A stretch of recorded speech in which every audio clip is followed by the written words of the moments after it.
Today's big topic is the prospect of the post-COVID era and the role of journalism. Since the emergence of the pandemic, journalists from around the world have faced many challenges. Fact-finding has become more difficult and even dangerous. Many media companies have suffered greater financial difficulties, and sensationalism and disinformation appear to be more common.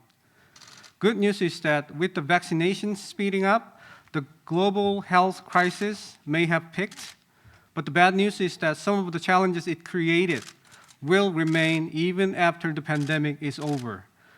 So what changes should we expect, and what role should journalists play? Today, 26 experts and journalists from around the world will talk about such issues. Each will have a presentation, and we will have discussions in the Q&A and debate sessions. We will cover many topics in a limited time today, so each speaker will have 5 minutes for the presentations, except for the first two speakers. So if you look at the screen, you can see how much time you have left. If it goes beyond that given time, I may have to stop you to move on to the next speaker. The presentation order is displayed on the screen, so please remember your presentation order. If you lose your internet connection or have any issues on your device, we will go to the next speaker immediately and then invite you again as the last order of the presentation. If you have any questions for any of the speakers, please send us the question you have and to whom you want to ask that question. Now, let's begin with our first speaker, Mr. Chun Young-il, Director General at the Statistical Research Institute of Statistics Korea.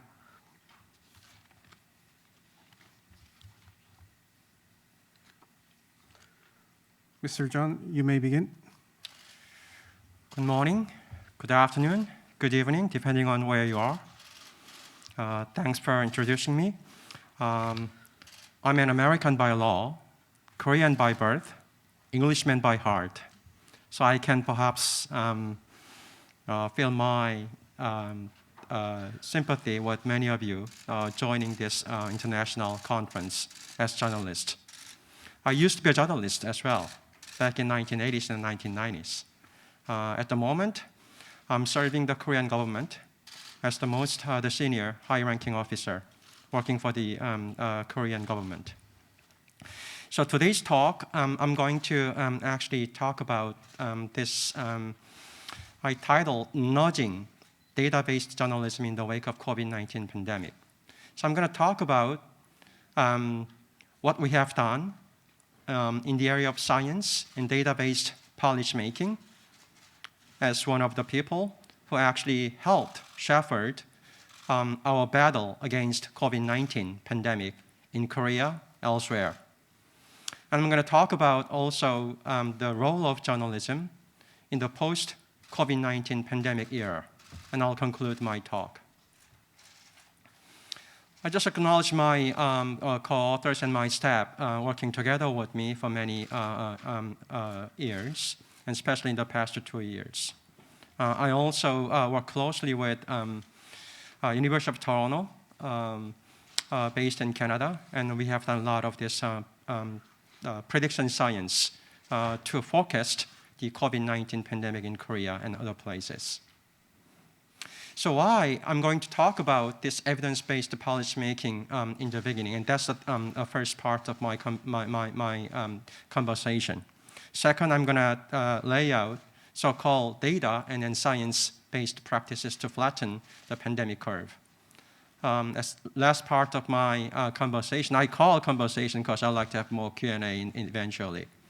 I'm going to talk about how we can nudge database journalism innovation in a new normal.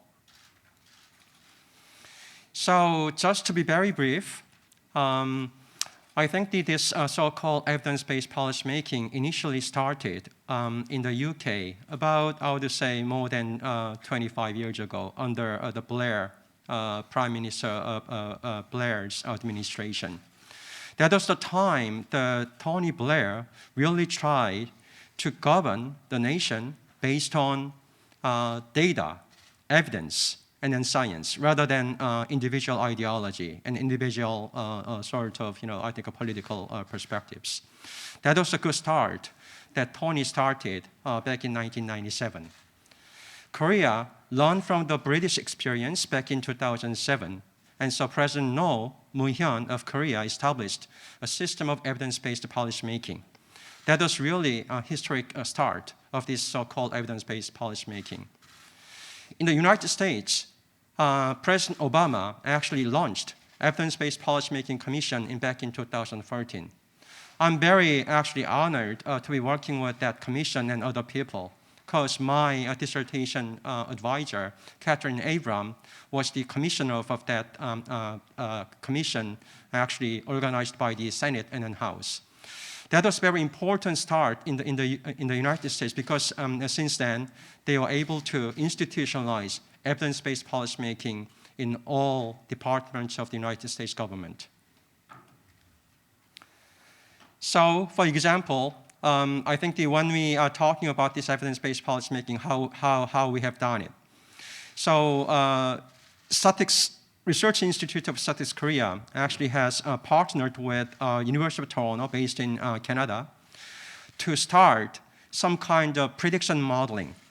When you have very limited data, but you have to make a very important decision in a very, I think, fast time span, what could you do about it?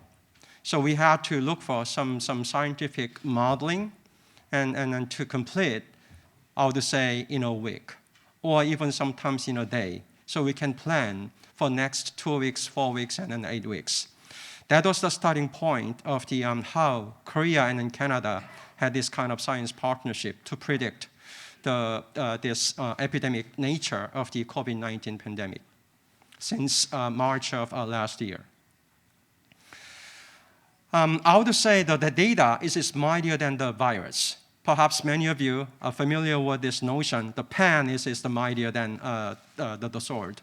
But in 21st century, I would say the data is actually mightier than the virus or the sword or missiles. And that's what I'm going to talk about next few minutes. So when we did so-called this data-based prediction of the COVID-19 pandemic, we came up with this idea of the epidemic modeling, and we actually approach it as a science. But because we have to tailor it to many different contexts, it has also art perspective. The main goal of doing this is actually to reduce uncertainty in the near future, because we don't know what's going to happen with this pandemic, but we have to predict it with some kind of science, machine learning, statistical approaches, and then other mathematical modeling altogether. And then eventually we do so-called nearcasting for evidence-based policymaking that have implications about all these policies in economy, politics, and then some other social policies as well.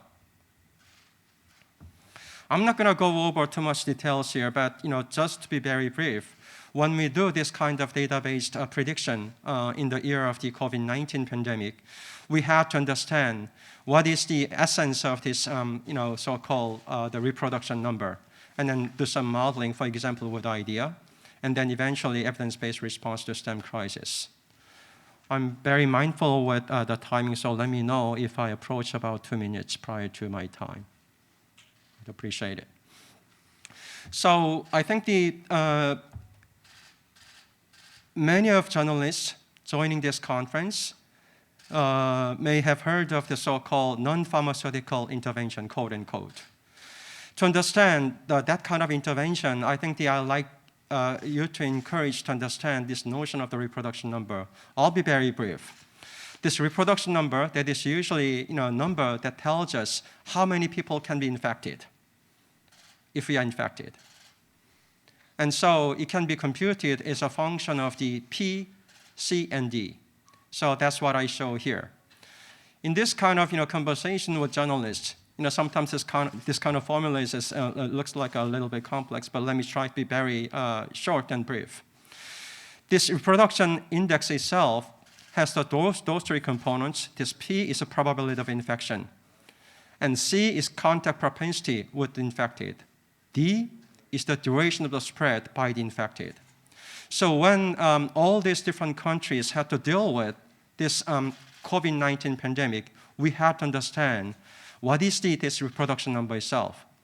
In order to control these three major components of the reproduction, we have to come up with personal level interventions like mask wearing, that's what we do in this room, and many of you are joining us. And also some hand washing hygiene. And second, when we try to do this contact propensity with infected, we have this social level, non-pharmaceutical interventions, such as social distancing, virtual education, teleworking, and then preventing mass gathering. This is all kind of measures to control contact propensity. Lastly, I think that many countries, including Korea, are doing sort of government level non-pharmaceutical intervention. In the case of Korea, we have done pretty good system of the 3T that includes the testing kits, ICT-based tracing of the infected, and then eventually the treating guided by the health data. So when you have this kind of 3T system well in place, you have a better control of this reproduction number itself. So when you combine these three factors and you have better understanding or better way to mitigate the effect of this COVID-19 pandemic. So this is very, I think, the short and brief, but this is critical to understanding and mitigating the COVID-19 this year and next year. So when you do that kind of social distancing, I call dynamic distancing in the case of Korea, because when you do it, you can actually flatten the epidemic curve as you see on this the screen. I don't have time to go over all the details, but when you do the social distancing, you can actually flatten the curve. That usually is a sort of normal curve, but when you flatten it, you can actually deal with it. So you can have more sort of normal life. And that's what you see in this on this the graph. Mr. John, please wrap it up in 20 seconds. Okay, thank you. All right, perhaps I have to skip many of these remaining other slides, but the main purpose of these slides is to tell you we have done prediction modeling that has been very consistent with actual data. So that's what you see in the next few slides here. So I think the one thing I'd like to say before my I think the conclusion is that I like the journalists to have sort of I think they reflect sort of the DNA that you can actually use in the post-pandemic world. The first, I really like to encourage you to be data-based journalists, so you can use the data to inform your reporting. And second, you can do network-driven global journalism. So we live in this the world that is very well connected to each other. And lastly, I think the agile journalism who can see the near future and be trusted, and that is what I think you like to see among the journalists we are speaking together today. So I'll just wrap up here, and perhaps I may come back to some of those points based on some of the questions that some of you might have. So thank you. Thank you, Mr. Chun, for sharing your expertise. Our next speaker is Mr. Kim Kyung-il, professor at the Department of Psychology of Aju University in Korea.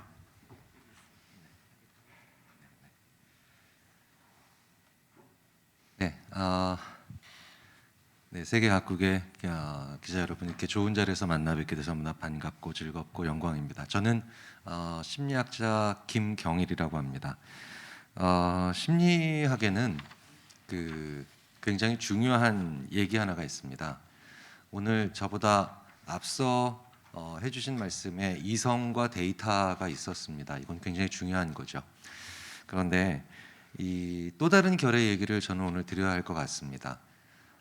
심리학에서 오랫동안 관찰된 결과 중에 하나가 이성과 논리적 영역에 손상을 입은 분이 감정의 영역에 손상이 없을 경우에 자기 자녀를 양육하는 데에는 큰 문제가 없고 사회의 구성원으로서 살아가는 데도 큰 문제가 없습니다. 그런데 감정의 영역이 손상을 입고 이성과 논리가 정상적인 분들의 세상을 살아가면서 굉장히 안 좋은 모습들을 많이 만들어내고 많은 범죄를 그것도 치밀하게 저지르는 모습을 볼 수 있습니다. 그래서 저는 언론의 또 다른 중요한 측면인 우리의 감정에 관련된 이야기를 이 자리에서 드려야 할 것 같습니다. 일본에서 작년에 열렸던 한 대학의 졸업식입니다. 많은 분들이 졸업식을 준비하신 분들이 굉장히 많이 노력을 하셨음에도 불구하고 참 차가움을 느끼고 많이 아쉬웠다라는 이야기를 하셨죠. 유니버시티 오브 워싱턴 미국의 워싱턴 대학도 159년 만에 처음으로 작년에 온라인으로 졸업식을 했습니다. 이 졸업식도 굉장히 많은 분들이 계획을 하고 준비를 하셨는데 여전히 많은 분들이 아쉬워하셨죠. 한국에서는 온라인으로 장례식을 할 수밖에 없는 이 상황에서 많은 분들이 그 상황에서 속상해하시고 슬퍼하시면서 많은 여한이 남으셨던 그런 경우를 볼 수 있습니다. 사실은 이것이 우리의 현실이고 그리고 앞으로도 상당 부분 우리가 처해야 될 상황이죠. 이런 모든 것들은 기술로서는 상당히 근접한 기능적 행사를 치렀지만 그럼에도 불구하고 우리에겐 조용하고 그리고 차갑고 그리고 아쉬움을 많이 남기는 그런 순간입니다. 근데 재밌는 건 이게 기술로 더욱더 비슷하게 만들면 벌어지는 현상이라는 거죠. 이제 많은 경우에 무인 호텔에서 사람과 비슷한 로봇을 만들면 만들수록 그 로봇에는 사람들이 체크인을 하지 않고 체크아웃하러 가지 않으려고 합니다. 그래서 학생들에게 어느 로봇이 가장 많은 고객을 맞이했을까라고 물어보면 가운데 사람과 가장 비슷한 로봇이 손님을 가장 맞이할 거라고 예측을 하지만 실제로는 거의 1, 2% 내외의 사람들만 저 사람 로봇에 가고 가장 사람들이 많이 가서 체크인 혹은 체크아웃하는 로봇은 엉뚱하게도 공룡 로봇입니다. 왜 그러느냐? 우리가 무언가 굉장히 비슷해 보이지만 그 비슷해 보이는 것들 중에 오히려 약간 다른 것들을 더 싫어하더라는 거죠. 사람처럼 보이지만 따뜻하지 않기 때문입니다. 정서를 느낄 수 없는 것이죠. 우리는 그런 것들을 가장 혐오합니다. 이 현상을 IT 기술 쪽에서는 꽤 오래전부터 언캐니 밸리라고 하죠. 사람과 가장 비슷한 게 외계인의 눈으로 보면 혹은 다른 생명체의 눈으로 보면 사람과 가장 비슷한 건 시체와 좀비입니다. 그런데 여기에 온도감이 없기 때문에 사람들은 이걸 가장 두려워하고 싫어하죠. 오히려 헝겊으로 만든 펭귄 인형 같은 것들은 사람들이 훨씬 더 품 안에 놓고 좋아하며 애착을 가질 수 있다는 겁니다. 이 현상이 왜 중요하냐면 앞으로 분명히 우리는 더 기술적으로 언론과 관련된 거의 모든 방향들이 기술적으로 굉장히 정확해지려고 하고 데이터를 기반으로 하며 그리고 그 과정에서 굉장히 우리의 밀접하게 삶에 더 많이 다가올 거라는 건 분명합니다. 그런데 그 과정에서 우리가 온도감을 잃으면 따뜻함을 잃으면 얼마나 그것이 우리에게 많은 반감을 불러일으킬 수 있는가에 관련된 얘기를 드려보고 싶어서입니다. 재밌는 건 온도는 눈으로 보는 것도 아니고 그리고 귀로 듣는 것도 아닙니다. 그래서 피부로 느낀다라는 것을 알고 있는 사람들끼리는 아주 단순한 소통에 의해서도 우리는 온도감을 느낄 수 있죠. 한국의 어느 블로거 한 분이 이런 사진을 계속해서 올립니다. 택배 기사님 혹은 우편 배달부 이런 분들께 어떤 어린아이들이 계속해서 그분이 집어갈 수 있도록 그분의 노고에 감사하면서 아주 작은 물티슈 혹은 음료수 하나씩을 놓는 장면들을 봅니다. 그런데 이 블로그는 그 자체로 사람들에게 의해서 굉장히 많은 방문자 수를 점점 더 가지게 되더라는 거죠. 왜냐하면 사람들이 우리가 얘기하는 코로나 팬데믹 시대에 이제 더 많은 따뜻함과 접촉감을 원하기 시작했다는 거예요. 그래서 만질 수 있는 것의 가치 자체가 상승하는 그런 경우도 우리가 볼 수가 있습니다.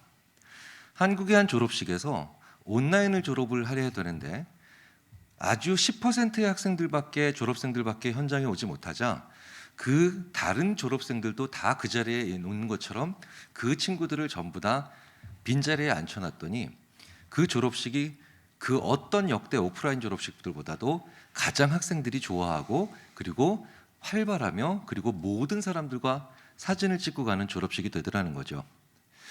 코로나 팬데믹 시대에 우리는 그 무엇보다도 따뜻함과 온도감을 느끼며 인간으로서 자리 잡고 싶어 할 겁니다. 작년에 거의 모든 나라에서 CD보다 LP가 더 많이 팔렸습니다. 그리고 거의 대부분의 나라에서 계속해서 20-30년 이상 급감했던 손편지의 양이 증가했죠. 바로 온도감과 따뜻함과 그리고 인간으로서의 가치를 찾고 싶어하는 그런 노력들이 우리 무의식 쪽에서 시작됐다는 겁니다. 분명한 건 언론이 분명히 그 축을 담당하셔야 되지 않을까 싶다는 거죠. 재미있는 연구 하나를 말씀드리면서 마무리해 보도록 하겠습니다. 미국에서 어떤 심리학자들이 아주 작년과 재작년에 재미있는 연구를 했는데요. 뉴욕 타임즈를 종이신문으로 보시겠습니까? 온라인으로 보시겠습니까? 라고 했더니 거의 절대 다수의 조사 대상자들이 지금 시절에 누가 종이신문을 보느냐라고 해서 다 온라인을 보겠다라고 얘기를 했습니다. 이게 우리의 선택이고 미래죠. 자, 그런데 종이신문을 구독하는 기회를 주고 다른 쪽에는 온라인판을 구독할 수 있는 기회를 줬는데 얼마까지 비용을 지불할 용의가 있으세요? 라고 얘기를 했더니 온라인판보다 종이신문을 구독하는 기회를 받은 분들은 나 여기까지 낼 수가 있다. 즉 willingness to pay, 지불할 용의가 있는 최대 금액이 훨씬 더 높더라는 거죠. 자, 이걸 앞으로 종이신문을 더 많이 인쇄해야 되겠구나 라고 하는 단순한 결론으로 있는 분은 안 계실 겁니다. 이것이 바로 신문을 통해서, 언론을 통해서 우리가 갖고 싶어하는 그 감각이 접촉감과 따뜻함이라는 거죠. 있는 것을 놓치는 걸 미스라고 합니다. 심리학에선. 그리고 없는 것을 있다라고 얘기하는 걸 false alarm이라고 하죠. 지금까지 언론에게서는 오보, 그 외에 없는 것을 있다라고 얘기하는 모든 종류의 false alarm을 가장 경계해 왔고요. 그것이 바로 이성의 영역일 가능성이 높습니다. 그런데 이렇게 따뜻함이 존재하는 세상에 이 따뜻한 무엇인가를 놓치지 않고, 즉 미스하지 않는 것은 앞으로 꽤 오랫동안 우리 인간 사회에서 굉장히 중요한 언론에게 주어진 아주 소중한 책무가 아닐까 싶습니다. 이 둘을 잘 공존시키는 것은 그 무엇보다도 언론에게 중요할 것 같아서 오늘 한 사람의 심리학자로서 말씀을 감히 드려봤습니다. 끝까지 경청해 주셔서 감사합니다. Thank you, Professor Kim, for sharing your insights. Our next speaker is Mr. Mahbub Morshed, Joint News Editor from the Daily Star in Bangladesh. Thank you so much for giving me the opportunity to speak at this conference. Right now, Bangladesh is facing a second wave of COVID-19, and very sadly, this one is far stronger than the first COVID wave that we saw in March last year. And yesterday, the country actually saw the record deaths, 102 deaths from COVID-19 in a day. So, and not only that, there has been a spike in daily cases as well. So, I mean, situation seems to be far difficult than that was last year. So, I mean, even even if you say that the pandemic ends next year, there will be a host of problems and issues that have to be dealt with in the years to come. So the media has, I think, has to play a very vital role here. For example, all the sectors have been affected quite badly by this pandemic, and these problems are not are going to be, I think, more critical in the days to come. For example, the poverty rate in Bangladesh has gone up. Like in the past few years, the government succeeded in bringing down the poverty rate by 1 to 2% every year. But a recent World Bank report says that the poverty rate has gone up to 30% last year, from 21% in 2019. So, the picture looks a bit, grim. So, but not only that, I mean, in the health sector, I would say that the health system has been stretched to its limit, especially in rural areas. I mean, the hospitals are really having a difficult time to cope with this rise in number of patients. So and the issue is in rural areas, most of the people actually don't understand. I mean, the risk of getting contracted if they don't maintain social distancing and they don't wear masks. So and even if they have, I mean, in the future there will be when long-term medical complications among a certain section of, I mean, a large section of people in the rural areas, and the media has to like really be very I mean, very robust to report on all these things. And the and the other thing is to take on, like, to report on issues such as big corporations, how the big corporations are right now, I mean, showing COVID-19 pandemic as a reason for not like paying their employees, I mean, properly. They're going for, some of the groups are going for job cuts, and they have like not given them any raise in wages. So these are all a host of things that the media has to cover in the future. And but the sad thing is, when the pandemic like hit the country in March, I mean, most of the media organizations were not really that prepared to, I mean, to deal with what was coming. So many of the organizations, actually, many of the media organizations actually could not, I mean, even arrange for their employees to work from home. So I hope that they will, I mean, transform their whole entire system, so that they can allow this new culture, this new way of working. So I think my time ends here. Thank you, Mr. Moshe. Our next speaker is Mr. Pan Retea, a sub-editor from the Post Media in Cambodia. Good afternoon, ladies and gentlemen. I'm so glad to sharing with the World Conference Journalists of 2021. Yes. Okay, I think around the world now is still not subject because of the COVID-19 spread out. It's differently of the area. Okay. Such Cambodia in the Southeast Asia countries.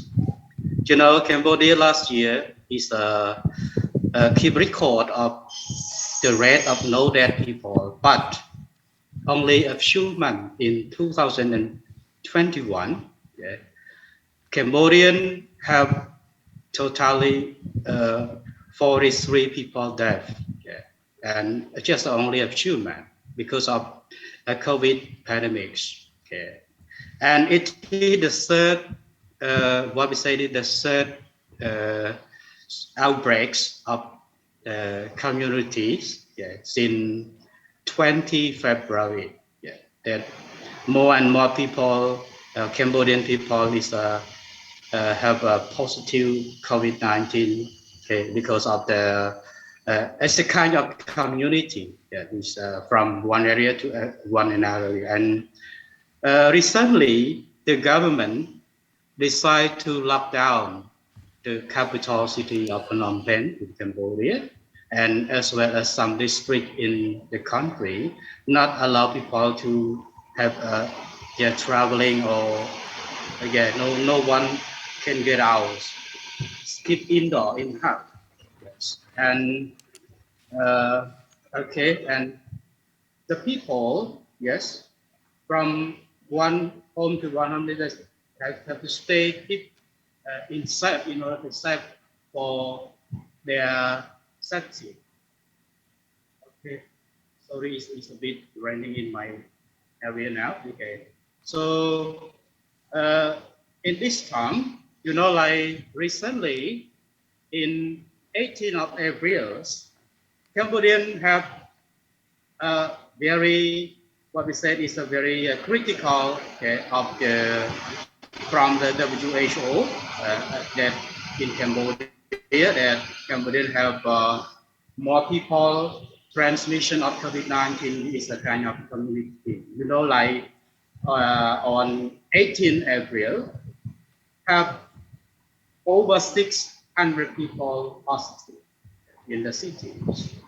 So that's why the government decided to lock down the capital city, and they all in order to combat with the outbreak or the spread out of the COVID, and to keep people safe from the outbreak of this one. So that's why the government try hard and to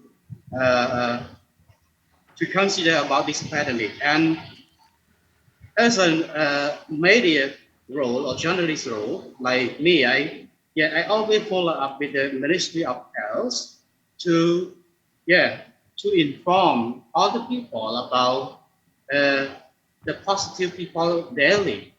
We always follow the government and the Ministry of Health, and in order to announce or to let the people in the home know that daily about the positive people have COVID-19, and as well let them know how to be safe from the COVID. Like the government also have what we said is a recommendation, that is like slogan now. This all the people know how to keep them safe from COVID. Like you have to do not do three things, and you have to protect with three things way for daily lives. And in my notice now in the capital or the Phnom Penh is we have a new style of the people that I see like the food delivery is more comfortable, and they have the people don't get out from home, and also people try to get vaccine in order to protect themselves, in order to protect themselves from the COVID. Okay, thank you. That's from my side. Thank you. Thank you, Mr. Ratea. Our next speaker is Jiao Zhang. Mr. Jiao Zhang, Science and Technology reporter at the China Daily. Hello. Can everybody hear me? Yes. Okay. Distinguished experts and colleagues, it is with great honor to represent my news organization to discuss the role of journalism in the aftermath of perhaps the greatest public health challenge of our time. Little over a year ago, Wuhan, a proud city in the heart of China with over 11 million people and 3,500 years of history, the city where I was born, was struck by a malady so malicious that on January 23rd, it became the world's first metropolis to enter a lockdown. As the science and technology reporter at China's largest English language newspaper, It is my solemn duty to inform the public with the latest facts and developments about COVID-19, and to hold the trenches of science against a seemingly ceaseless onslaught of speculations, misinformation, and conspiracies from home and abroad. Truth be told, I have never encountered a story beat that has this many perplexing dimensions and spinning plates as COVID-19.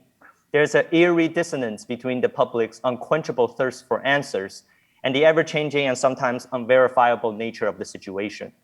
As a result, writing a COVID-19 science story feels like driving through a fog with only one headlight on. You just can't see very far ahead of yourself. Luckily, my colleagues and editors have given me plenty of advice to anchor my writing.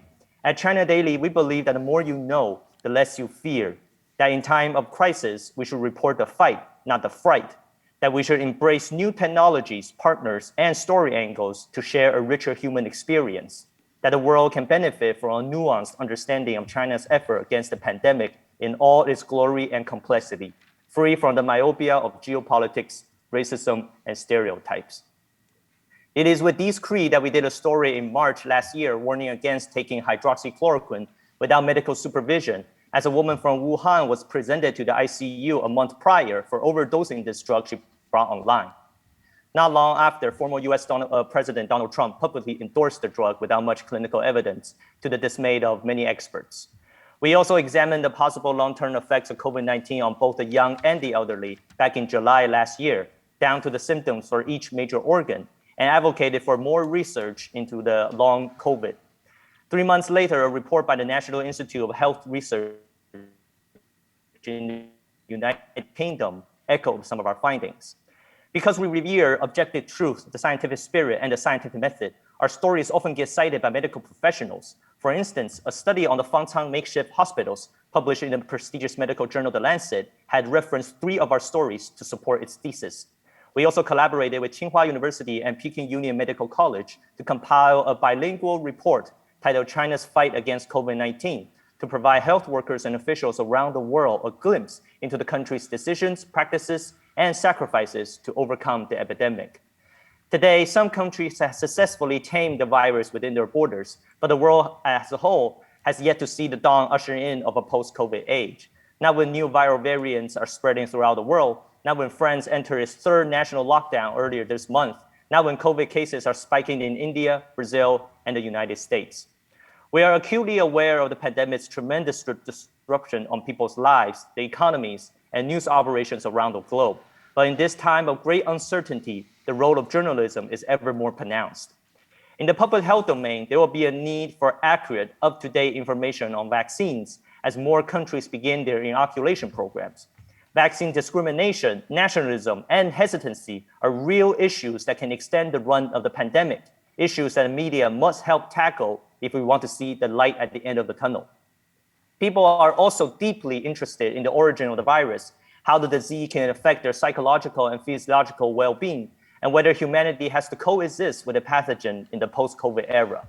The digital divide, economic recovery, personal data security, scientific literacy, ethical research practices are all topics the media should shed light on with a meticulous and sustained vigor during the new normal. But perhaps the most important and urgent calling of journalism is to uproot the poisonous weed of racism and hate that are burgeoning from the dunghill of misinformation and disinformation. Every lie shared on social media incurs a debt to the truth, and sooner or later, someone will have to pay in real life with real blood, as evident in the rising violent hate crimes against Asian communities around the globe. It is not our responsibility to debunk every piece of misinformation out there, but it is our responsibility to inoculate the people with a dose of rationality and critical thinking, so that when they encounter a lie, it will not infect their mind, it will not instigate anger, and most importantly, it will not divide us. Thank you. Thank you, Mr. Zhang. Our next speaker is Mr. Flemming Itchen, columnist from Politiken in Denmark. Greetings from Europe. Hello, everybody, and it's great to be with you. There are several challenges posed to our media industry by the coronavirus, but also some encouraging developments. There is evidence that self or forced isolation as a result of COVID-19 has boosted media consumption, even as traditional drivers of media consumption like sports and live entertainment have slowed. But seeing the whole thing from above, from the eagle's perspective, what is the situation we face? Well, the world was hit by COVID-19 at a time and at a junction where the relationship between politicians and the media was already seriously affected by disruptions, in large part due to the confusion relating to the malignant use of fake news. You remember that phrase, fake news.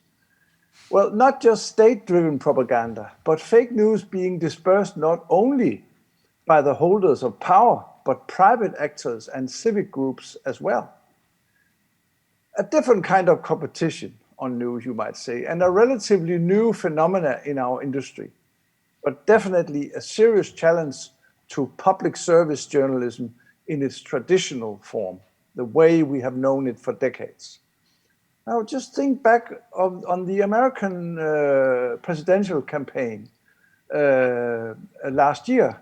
Did that resemble any previous political campaign you remember? Somebody arguing that the COVID-19 was fake news? These disruptions may be unprecedented, but the media industry has been upended many times before. With crises like the COVID-19 situation, there should be no room for fake news because, as we all agree, denying facts and the truth endangers lives. Peddling misinformation for political purposes is too reckless, even for populist politicians, I should add. Now, here is a paradox seen from my chair, and I should add here that I have a fairly long experience in covering East Asia, from everywhere between Pakistan and the Korean Peninsula. I have covered the region for almost 4 decades. And here is a paradox. Free and independent media are supposed to thrive in societies with multi-party system and the rule of law. However, the COVID-19 crisis has seriously challenged these self-professed freedoms and values. Conversely, in some single-party political systems like Vietnam or China, the COVID-19 has been successfully contained and authorities there have gained credibility. Well, for a European, this may appear somewhat puzzling. There are, of course, different cultures of governing that may play a role here. But we Europeans, we columnists in the old world, have been rather confused about this development. Since the turn of the century, digitization of content, the rise of social media, and acceleration in mobile consumption have all forced about changes to the way media companies monetize content. Thanks to the internet's low distribution cost and the global audience it offers, every publisher or distributor is a legitimate competitor, each striving to capture a share of advertising spend and consumer attention. I know I'm now addressing some very broad issues here that relates not just to COVID-19, but I think we should keep these factors in mind. Now, despite the difficulties of disruption and change, here are some good news. One barometer for value is the number of paying consumers. This number is going up here in Denmark and other European countries. The fact that the proportion of consumers willing to pay for quality journalism in future is higher than those who currently pay suggests that media companies are in a favorable position to prove value to greater numbers of people. But of course, there are immediate challenges posed to the journalism industry by the coronavirus crisis. Few can argue against the value of having newsrooms that provide timely information in such situations. But all media rely on the free movement of people to produce and consume content. Connected to this is the massive role that advertising plays in funding content creation. We also know that low-income groups are far less likely to pay for news than people with higher incomes or social status. And this suggests that concerns of emerging information inequalities, where Mr. wealthier... Chen, please wrap it up in 20 seconds. Oh, all right. In conclusion, all right, I know the time is limited. In conclusion, there is no room for post-truth in the management of the COVID-19 crisis. Denying facts and the truth causes outright danger to the society. Mishandling it for political purposes is reckless.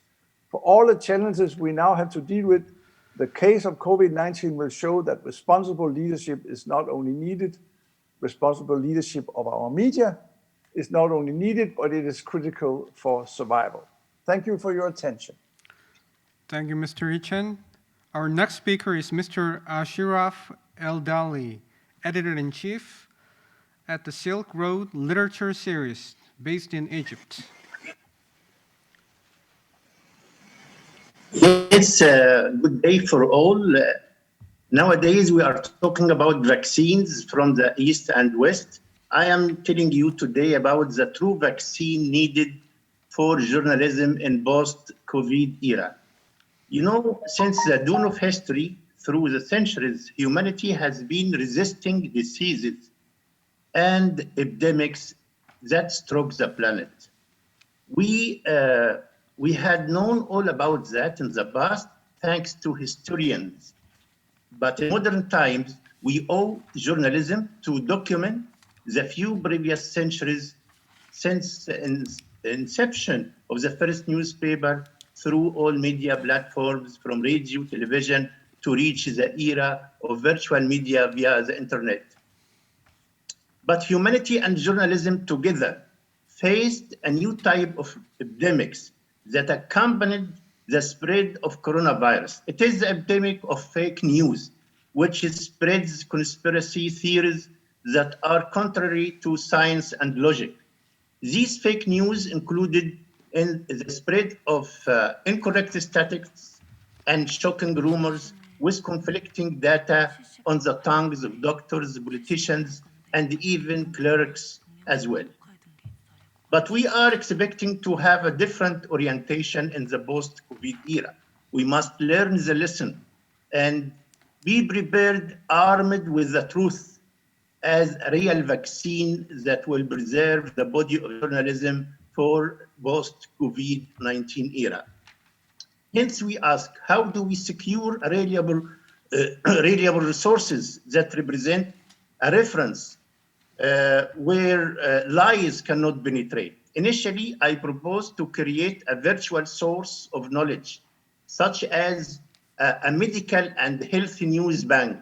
It is a body similar to news agencies that updated around the clock, representing the large river from which small ones emerge for journalists to drink from. This source of medical information bank must derive its capital from the major international institutions accredited as sources of correct medical news. The role of this news-producing knowledge bank is to save lives threatened by fake news, rumors, wrong prescriptions, and the quotes that are not based on science. We all need most to feed these journalistic platforms from trusted resources. So I recommend all authorities, organizations, and equivalent bodies related to human health to start feeding true facts and news to help fighting fake news and saving lives. The new Healthy Information Bank is the solution, a true vaccine that journalists need in post-COVID era. And we can all help to create and establish such a bank. Thank you. Thank you, Mr. El Dali. Our next speaker is Mr. Lanjet Kumar, independent journalist based in India. Hello, very good morning and namaskar from India. At the very outset, I would like to thank the organizers of the World Journalist Conference for giving me this opportunity to interact with journalist friends from all over the world. At the outset, I would like to say that present COVID era seems to be never ending. It is more than a year now that the world is grappling with COVID-19 pandemic. Nobody knows how long this will continue. So it is difficult to say what will be the shape and form of the post-COVID era. Nobody is sure how the economy and politics of the world is going to be impacted by the present ongoing COVID pandemic. In fact, the corona pandemic has proved to be one of the most dangerous and disruptor of economic and social life of the countries all over the world. Over the centuries, the world has seen several pandemics affecting the lives of the millions of people, but the present pandemic seems to be most devastating. Even best of medical technologies and facilities and the richest of people, societies and countries could not save its people from seriously impacting their lives and livelihood. Not only the economies of the nations were severely impaired, but political and diplomatic relations between nations were adversely affected. The corona pandemic has proved to be the most seismic event in the personal, social, and national life of these countries and the world over. The wide-ranging impact of this is visible all around, and people all over the world will continue to face uncertainties in their lives in the post-COVID era. We are still passing through the serious phase of COVID pandemic, which has seen revival in most parts of the world. As the countries were looking for a post-COVID era to seriously get to their jobs of reviving economies and putting social and economic activities back to normal, uncertainty still looms large over major parts of the world. Hence, it will be difficult to say how the world will look like in the post-COVID era. The world economy is expected to rebound as soon as economic activity and demands pick up. But there are fears that another wave of corona pandemic will get another blow to the world community. However, the social, economic, and political lives of the ordinary people will be determined by the policies and programs to be formulated by the governments who will have their own national priorities and agenda. In this backdrop, media and journalism would have to play a major role in helping the governments shape the policies through their objective reporting, which are inclusive and non-discriminatory towards their people. The job, the responsibilities and duties of journalism is to create awareness among various cross-sections of the society and political class, which will help government leaders formulate a more equitable policy framework to help revive the economics and return to normalcy in every sector of social and national life. It is almost 16 months since the Wuhan city of China witnessed the major outbreak of the COVID-19 pandemic, and since then, various governments world over have handled the emergency medical situation according to their own national capacities and in their own style. There are many lessons to be learned from the sudden worldwide spread of the COVID-19 pandemic. In this interdependent world, the policies adopted by the government of one country could have impact on lives of other nations also. Hence, the journalists world over should ignore national boundaries and help governments world over cope with this unprecedented challenge. In the post-COVID world, we are likely to see new alliances based in this Indo-Pacific strategy under the tutelage of Quad or quadrilateral framework, who view China as a culprit in the worldwide propagation of the coronavirus. China's unilateral action in South China Sea, claiming its sovereignty over most parts of the world and maritime area, has unnerved the strategic community. Hence, major powers are joining hands to counter this Chinese challenge. The post-COVID world will see deepening rivalries between the US-led alliance and China group consisting of Russia, Pakistan, Korea, North Korea, Iran, etc. Hence, post-COVID world will see many upheavals in world economies and diplomatic relations. I think I have finished. Thank you very much for giving me this opportunity. Thank you again. Thank you, Mr. Kumar. As a reminder, if you have any questions for any of the speakers, please send us the question you have and to whom you want to ask the question. Our next speaker is Mr. Mohammed Nasheer, a Director of Public Services at the Indonesian Journalists Association.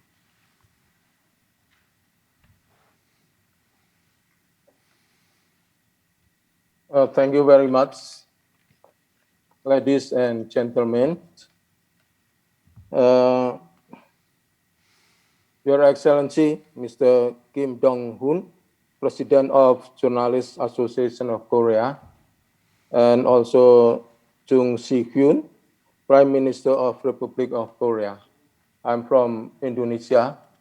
I would like to talk about Indonesian press roadmap against COVID-19. As we know that the press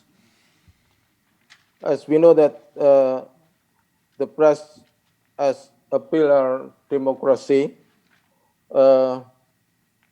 we don't have any medical equipment, vaccine, and the hospital, but it has a big role to socialize all series of programs to handle the COVID-19 until it's complete. First, we would like to talk about comprehensive planning in the newsroom. This is the important things for us to create the news against COVID. During the COVID-19 pandemic, the press directed the planning of the coverage according to the roadmap to the last post handling COVID-19. The press must have a good and comprehensive coverage planning until post-corona through the news with the correct information, make clear visual and not multi-interpretation, presenting a statistic that is constantly changing every day. And we can starting the roadmap from the beginning, actually from the January or February 2020. And now we start from April until December. The press continues to control implementation of vaccination until it reaches the surface of all Indonesian. Meanwhile, the press also began to condition the normal atmosphere. The news should be directed at all economic activities such as tourism, culinary, market, industry, export, import, and business in the airport, and as well as urban activity. This news aims to fill people reading so that their mind turn to normal condition, and in turn, economic growth will recover as before as COVID pandemic. This is the role of Indonesian press in participating in restoring the deteriorations of life after COVID-19 pandemic. And actually, we have started from January 2020, since when it is the press media roadmap is controlling the handling of COVID-19 pandemic. The threat of roadmap is clear starting in January when coronavirus outbreak spread from Wuhan, China. It is estimated that most all the press media or editors or various platforms conducted editorial planning meeting to all about COVID-19 information to begin to the spread from Wuhan. And February, as we know, that the press closely follows the development of handling COVID-19, especially when WHO declared the coronavirus WHO, when WHO declared that the coronavirus increasingly serious and turned into a pandemic. Many inter-country flight services were closed and transportation tightened because it is feared that more and more people are contracting to coronavirus. With lockdown, places of worship closed and malls closed. And then on March 2020, press media around the world, including Indonesia, are more vigorously pressing to spread all of the malignant virus and at the same time socializing how to behave healthily, avoid the virus. Death data and those exposed to coronavirus are published daily.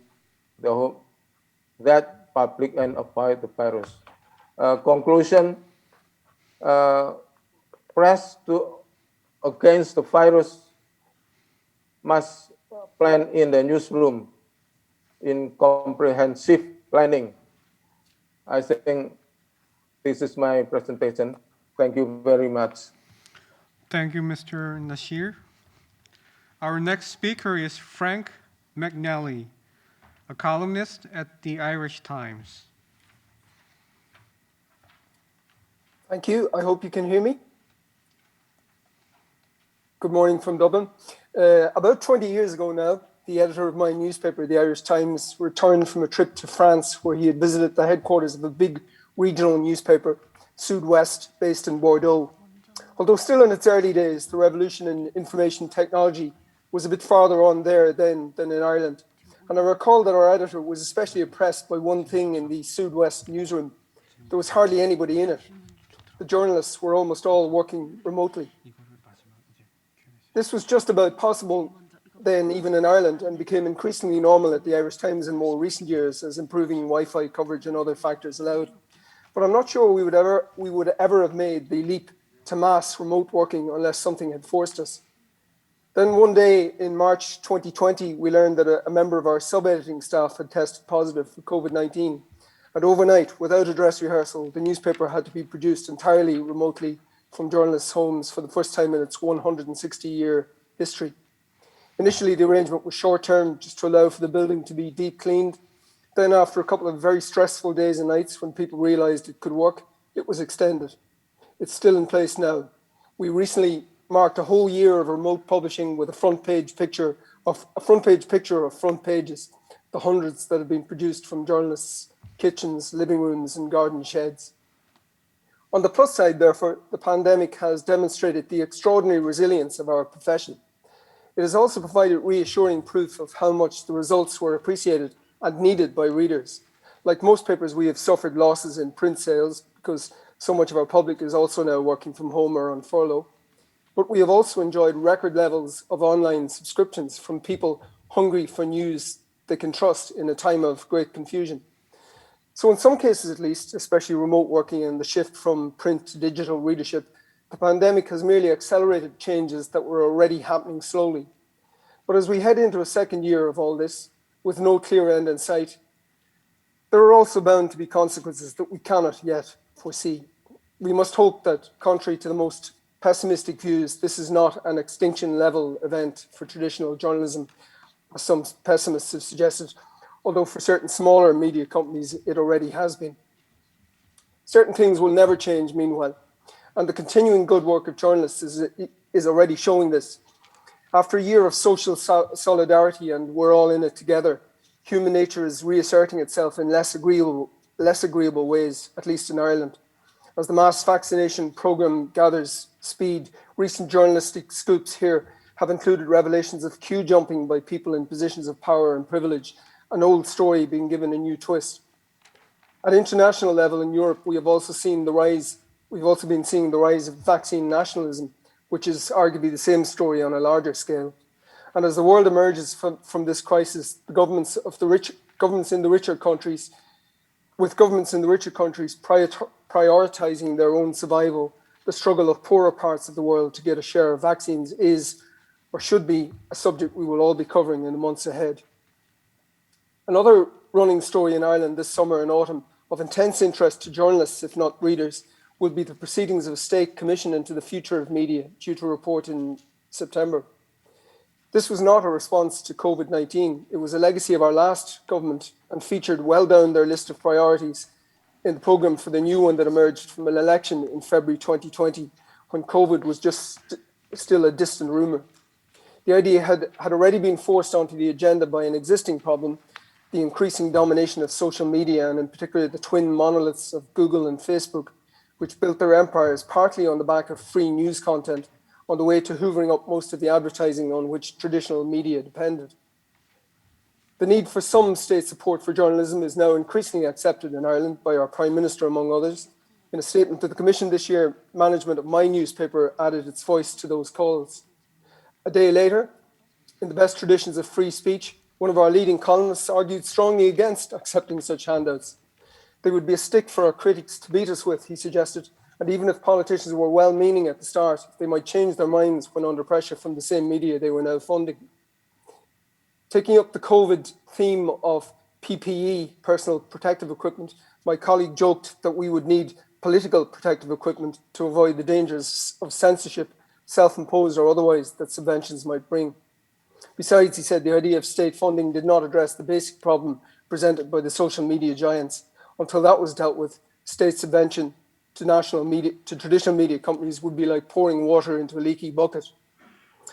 Not for the first time during this pandemic, we in Ireland found ourselves looking admiringly towards Australia and New Zealand in recent months. Not only have they avoided the worst effects of COVID, but the Australian government at least tried to grab the bull by the horns in February with a law requiring Facebook to pay for its content from traditional media. A sort of compromise is now playing itself out there uneasily. Many of us will be watching it with interest. Thank you. Thank you, Mr. Mcnally.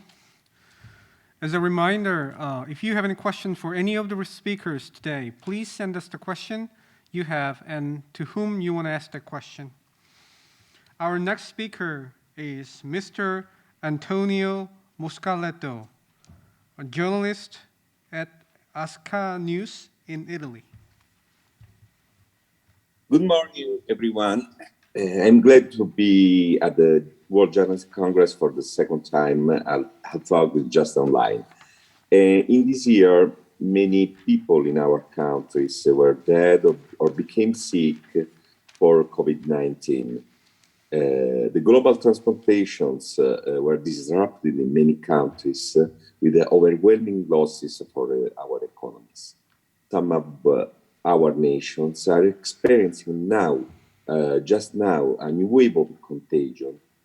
Others are waiting for the summer and hoping that this nightmare is gone. However, the focus now is on the post-COVID. My country, Italy, is one of the founder countries of the European Union, and our post-COVID prospects are linked to the EU funding, in particular to the project as Next Generation EU. Is a project with 750 billion euro. In this framework, the member states of the Union agreed a strong funding for projects in the fields of sustainable technologies, environment-friendly industries, green transportations, connectivity. The Global Recovery Fund of EU connected with these projects is around 1,800 billion euros in loans and grants. Italy will be one of the larger earners of these funds for more than 200 billion euros. This is now the focal point of Italian government action. To make every effort in order to have a timely plan to earn this year this funding, was the main reason for the political change we had some months ago in Italy. The political majority collapsed, and it was formed a national unity government with Professor Mario Draghi as prime minister. Draghi was the former president of the European Central Bank during difficult times, and he was able to stabilize the euro through the acquisition of bonds from EU member states by the central bank. He has a strong reputation not only in Rome, but also in Frankfurt and Berlin. Because to be clear, the trendsetting country, the trendsetting nation in the EU is Germany. Now, as a leader of the larger than ever political majority, Draghi has before him two main tasks. One, to complete as soon as possible the vaccination program of the Italian population. Italy began formally at the end of December to inoculate jabs, but really the starting of the program was in January. Rome acquired millions of doses by German-American drug maker Pfizer and from US AstraZeneca, Moderna, and Johnson & Johnson. Also, we are waiting for the approval by European Medicine Agency, EMA, of the Russian vaccine, Sputnik, and others. Second, to complete the recovery plan and to go to Brussels for approval with a sounding project and a good time frame. We have more than 200 billion euros to allocate. It is not easy because Italy in the past didn't show the know-how to design and realize projects funded by European Commission. We have to create this know-how from a very low level.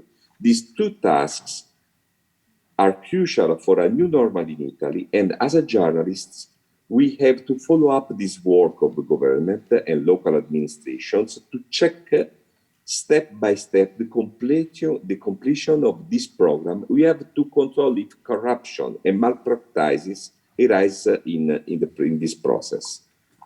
Through vaccination, we will restart our economy, in particular the tourism and travels. Through the EU recovery plan, we want to build the infrastructures for a new economic reconstruction of the country. The fields in which I am at the end. The fields in which this process will begin are research, health, climatic and digital transition, modernization in agriculture, fight against climate change, biodiversity, gender equality. Thank you. Thank you, Mr. Muscaletto. Up next, we have Ms. Nourila Mahmood Dahoud, Senior Editor at the Malaysia World News. Hi, and very good afternoon. It's afternoon here in Malaysia. Thanks to JAK for inviting me again to speak in this very great forum. I would like to make a little different move from the other speakers. I'm talking about what the government of Malaysia have done to the people. The Malaysian government has taken the approach of balance between life and livelihood during the COVID-19 pandemic. This is implemented when most states in the country has reached less than 500 COVID-19 cases per day, and in some instances, inter-district and state are permitted. However, the international borders are still closed. The domestic tourism industry has also been revived, but only people from the Green State or Recovery Control Movement Order, RMCO, could travel to another RMCO states via transportation registered with the Ministry of Tourism, Arts and Culture. On 1st April 2021, the government has allowed all industries and private sectors to operate with 100% workers' capacity. On 17 March 2021, the Malaysian government has announced the implementation of strategic empowerment of the people and the economy of Pemerkasa worth 20 billion with a new physical injection of 11 billion ringgit. In this plan, the government will focus on 5 main areas, namely for the recovery and economic empowerment, including the control of COVID-19 from spreading, to spur economic recovery, to strengthen the competency of the country, to implement the inclusiveness agenda of the territories, and the society and economic transformation. Among the 20 initiatives implemented under Purwakarta is to help every qualified micro-industry and small-medium enterprise by providing them with 1,000 ringgit via Prihatin Special Grant. And the application starts 1st April 2021, and the grant is expected to benefit 1 million entrepreneurs. Let me tell a bit about the strength of journalists in Malaysia. Before October 2019, there were 1,050 journalists working with the newspaper companies. And in March 2021, there were only 438 members registered with the National Union of Journalists, the main body for journalists in Malaysia. Many have been retrenched, resigned, or retired. Since the Pakatan National Government took over in March 2020, the situation of press freedom is, as usual, has many national laws and restrictions to adhere to. Some journalists allege the new government is less friendly to the media, and they have their own reasons. Most of the news portal journalists are independent and not backed by political parties as compared with the existing newspaper companies. Throughout the COVID-19 era, the ministers and the government agencies prefer to invite mainstream media, either owned by the government or linked to the government, for press conference, and only selected news portals are involved. Invited. Due to COVID-19 pandemic and the strict SOP or standard operating procedures set by the government, the news portal journalists are not free to meet ministers face-to-face, but merely via Zoom, emails, and WhatsApp. These journalists are invited and only accessible to the ministries if they have accredited media card issued by the Information Department under the Ministry of Communication and Multimedia.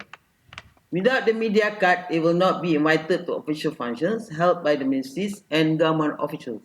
The problem is many journalists who had been retrenched have resorted to open up small companies and operate news portal on their own. The hindrance and obstacles faced by the Malaysian media today is the government's move to gazette an ordinance purportedly to combat fake news relating to COVID-19 or the emergency proclamation. The government declared a state of emergency on 12 January 2021 until August 2021 to stop the spreading of COVID-19. The government has also mentioned that the emergency will end as fast as possible according to the development of COVID-19 in the country. But so far, as today, there are more COVID cases coming up compared to last 1 month ago. The Journalists Union in a statement said the government is trying to silence the voice of every citizen regardless of race, region, and background. The union called the government to set up a media council to tackle any issues regarding the media practitioners, especially journalists in the front line. The union feels that the media council can be in charge of looking into alleged fake news crime committed instead of the government having to gazette a new law. So that's my presentation. Thank you very much. Thank you very much. Our next speaker is Mr. Rafael Robredo, Deputy Director at Teledes Communication in Mexico. Good night to you all. Good afternoon, good morning. I am glad to be here this day and be a speaker in this 2021 edition of World Journalism Conference. Unfortunately, due to COVID-19, we are having these sessions online, but I'm certain that very soon we can be reunited personally. When I was thinking about journalism in post-COVID era, my first thoughts went to all our dear colleagues, journalists around the world, victims of COVID-19. According to the Press Emblem Campaign, an international association based on Geneva, more than 1,000 colleagues have died due to COVID-19. More than a half of them in my region, Latin America, and 89 Mexican colleagues have passed away. So here's to them. Next, please. This dramatic situation takes more relevance if we think about what Frederic Vacheron, UNESCO representative in Mexico, said last year. The pandemic endangers not only our health, it also attacks the social condition, and journalism and freedom of expression are essential tools to overcome this situation. Next, please. But journalism doesn't exist without journalists. So I would like to propose to you and your media companies, your newsroom partners, to discuss our very own job, our very own profession. We must talk about ourselves despite we are not used to it. Journalism is made by journalists, and our labor will be essential to configure the public debate in a post-COVID era. But we need safety, dignity, and freedom. Next, please. Society needs us more than ever, as it has been said here, but also said in every single panel, conference, or article about the future of journalism. As long as societies don't worry about professional conditions for journalists, the role of journalism will be weak in a world that needs us more than ever. Next, please. I detect three main issues that are important to overcome as a society if we are determined to journalism to play one of the main roles in a public debate. Number one, precariousness. In Mexico, half of journalists earn annually between $3,000 and $5,000. In Mexico City, for example, the average rent of an apartment is about $4,800 annually. And of course, this is not just a Mexican issue. This happens everywhere. We cannot fight against fake news and post-truth and misinformation with an empty stomach and unpaid bills. Next, please. Number two, lack of specialization. The gentleman in this photograph is Dr. Hugo López-Gatell, Deputy Health Minister in Mexico. He uses to give data, graphics, and a lot of scientific language that has revealed the lack of specialization in Mexican journalists. So, Mexican people has to believe in him because reporters have not enough tools to confront and refute him. But how can we demand a specialization from a reporter that at morning writes about politics, at the afternoon talks about sports, and at nights drives an Uber to make ends meet? Next, please. And the third and most important, security and freedom. I talk from one of the most dangerous countries in the world to be a journalist. And pandemic has demonstrated, not only in Mexico, but in almost every country, that COVID is also as dangerous to our profession as politicians, organized crimes, governments. In Mexico, 80% of reporters paid for their own personal protection equipment to cover the pandemic. Journalists need effective profession from states and their own media. Freedom press is in jeopardy. Next, please. We need a new deal between journalism and society. As it said here, without journalists, there is no journalism. There cannot be journalists without security, living with precarious salaries, or without specialization. Next, please. As I said, we need a new deal between journalism and society. We need to recognize not only words, but in actions, that journalism is such as important as a sanitary personnel, because we have the essential job to inform, criticize, and explain the world to everyone in our societies. As a journalist, I don't have the answers, but panels such as this can help every one of us in our place to demand security and to speak out for more guarantees to all our colleagues. Next, please. Let me finish with this phrase, a proverb in many countries, but applied to journalism recalls the importance of these meetings, of remain together as colleagues, debate and reflect. Nobody saves nobody, but no one saves oneself. Let's stay together. Thank you very much. Thank you very much.